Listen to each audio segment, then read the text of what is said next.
So folks, I'm back with another holiday episode. Been to the far most southerly point of the UK today. That is the Lizard Point down at the bottom of Cornwall. And what a beautiful place it is too. Renowned for some of the world's most picturesque beaches. I couldn't possibly comment. I've only seen a relatively small part of the world, but it did not disappoint. A glorious day. My head is feeling a little bit crispy and burnt, and I had to trust, yes folks, trust in the listeners that they would call in and give me something to talk about for episode 400.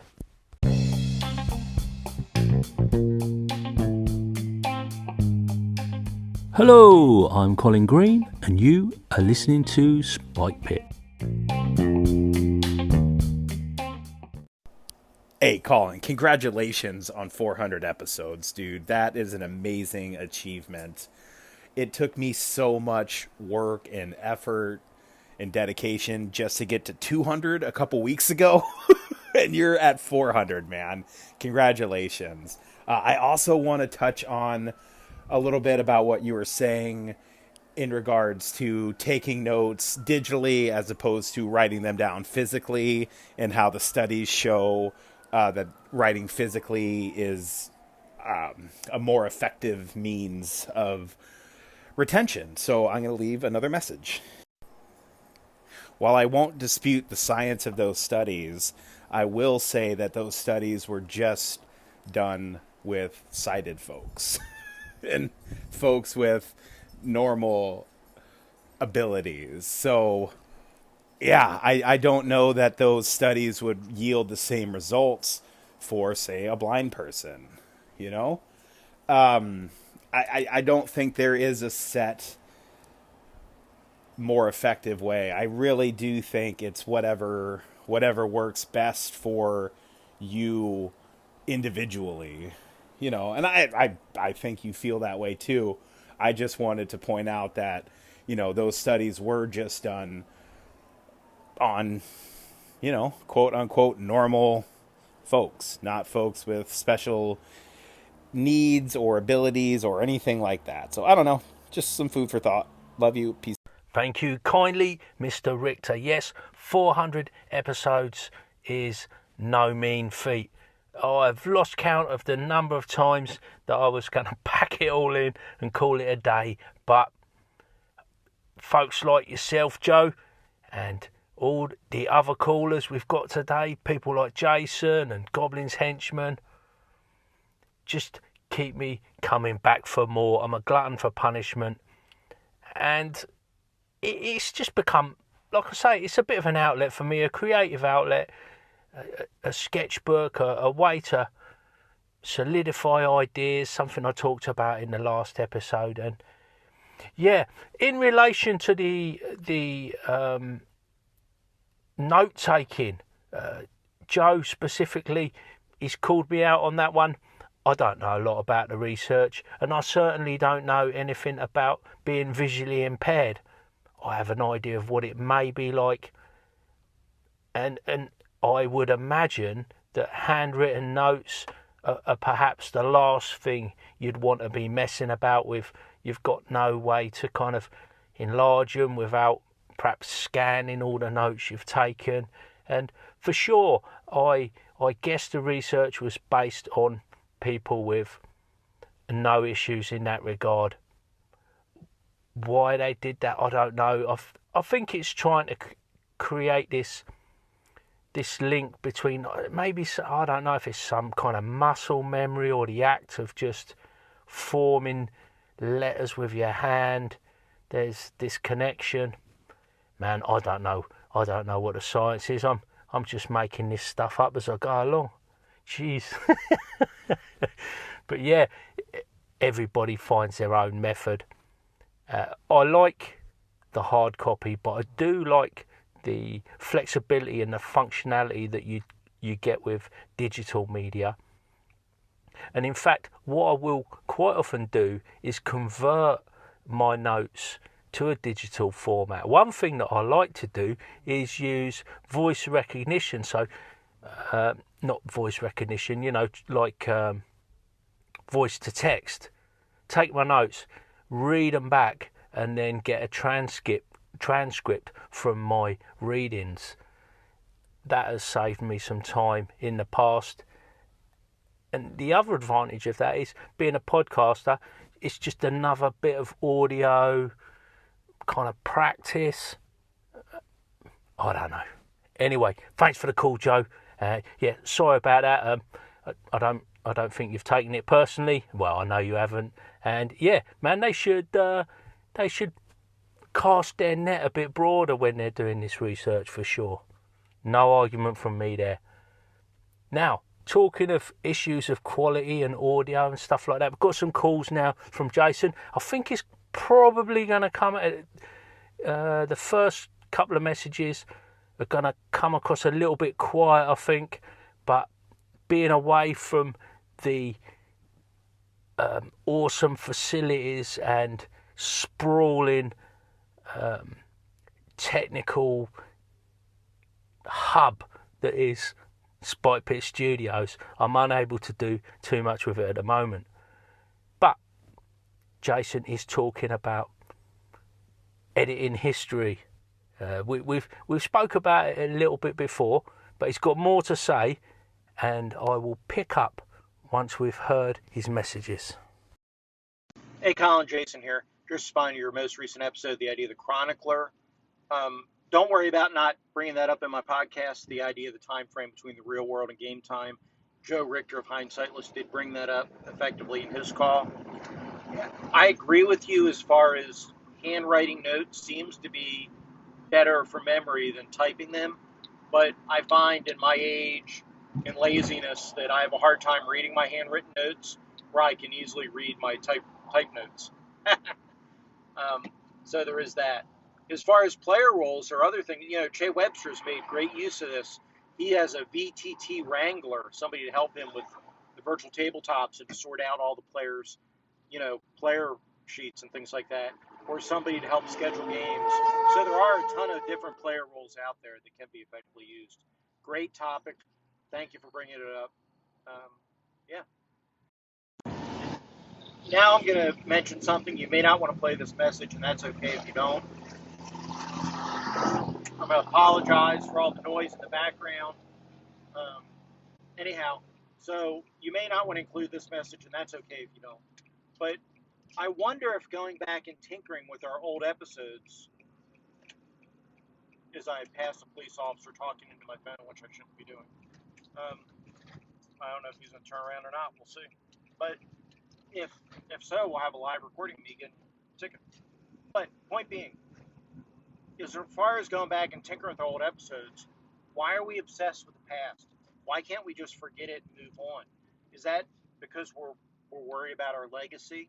The way Thomas Jefferson and George Washington very carefully crafted their memoirs and edited them so what they wrote could not, would show them in a better light?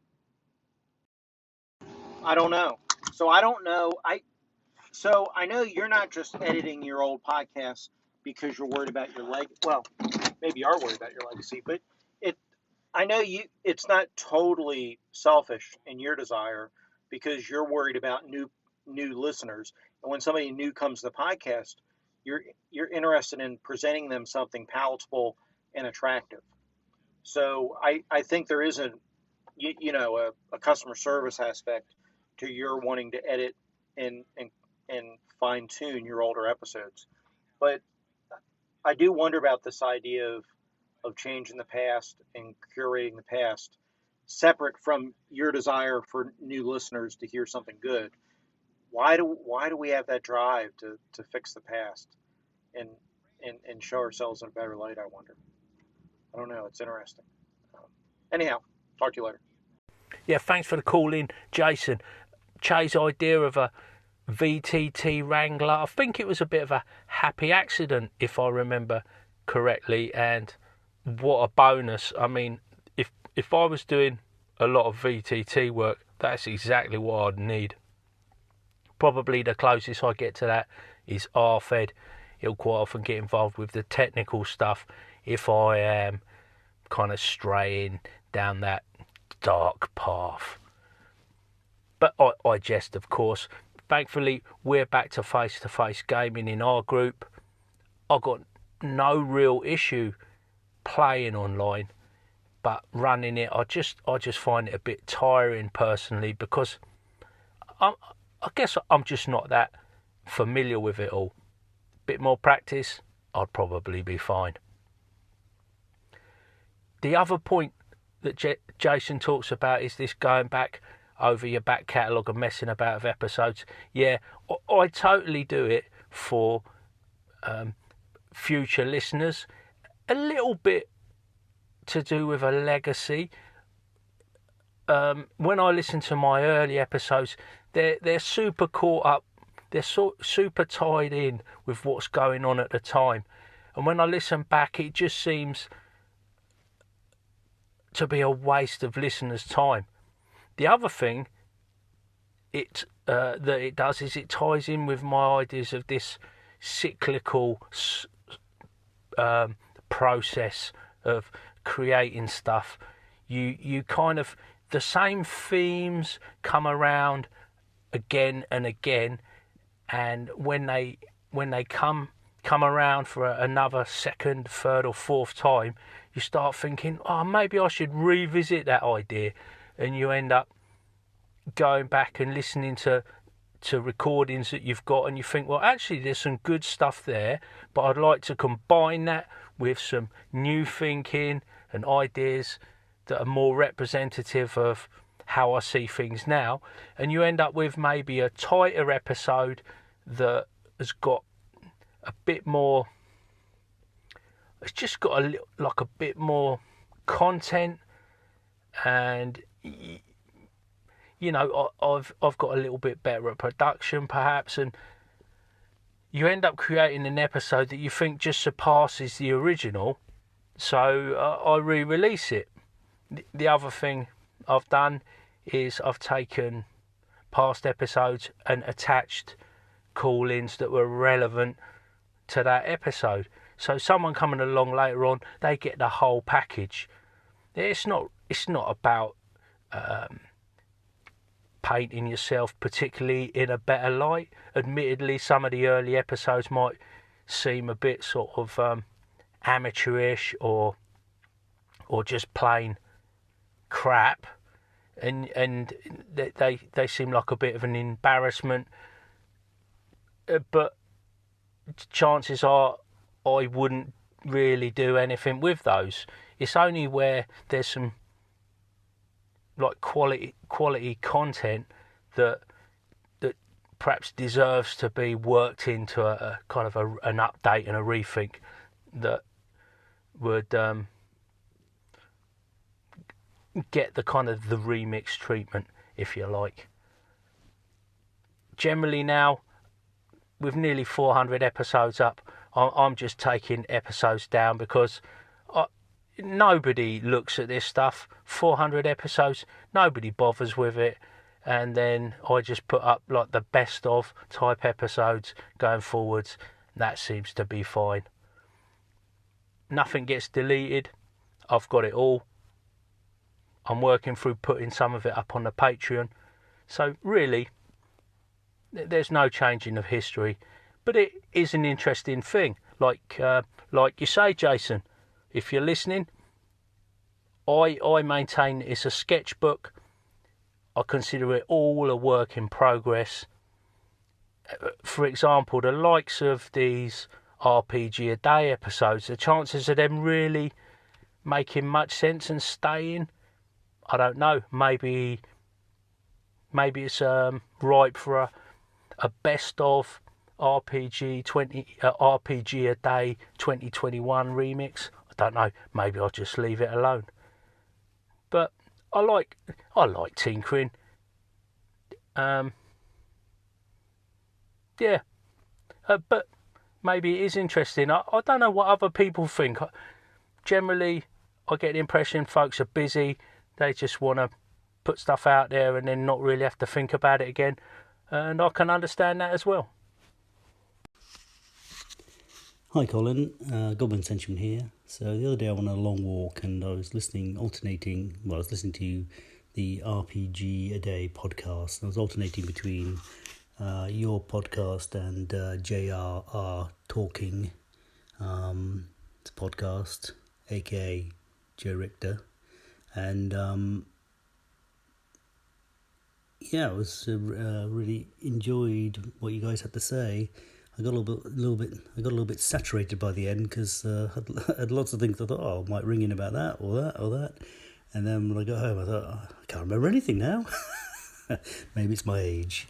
I think the one on tactics and statistics, I thought that was particularly interesting because I've never quite brought my mind to think about what the difference is. And that was a useful little introduction there. So thank you. Cheers, fella. Bye. Now, this last call from Goblin's Henchman is quite interesting. Now, firstly, I was quite taken aback that he hadn't got to grips with tactics and strategy and the relationship between the two. But I'm glad that perhaps I've thrown a bit of light on it. It sounds like I've thrown a bit of light on it for him. But you might have noticed if you was listening carefully, he got his wording confused there, and he actually said tactics and statistics. Now, we're talking about trust in this episode, and that was a convenient slip of the tongue because tactics and statistics, I believe, have got an interesting relationship. People use statistics very tactically to convey whatever they fancy, and we place enormous trust in these pie charts and Gantt charts and bar graphs, line graphs, whatever. And most of the time it's a case of BS baffles brains. It really is an abuse of trust, the way that statistics are presented. Yeah, I mean, I don't need to explain it all, but I thought it was quite interesting, this accidental link between the two words. I've rambled on enough. Big thanks to Goblin's Henchman, Jason Connolly of Nerds RPG Variety Cast, and of course, Joe Richter of Hindsightless. Cheers, guys. Couldn't have done it without you.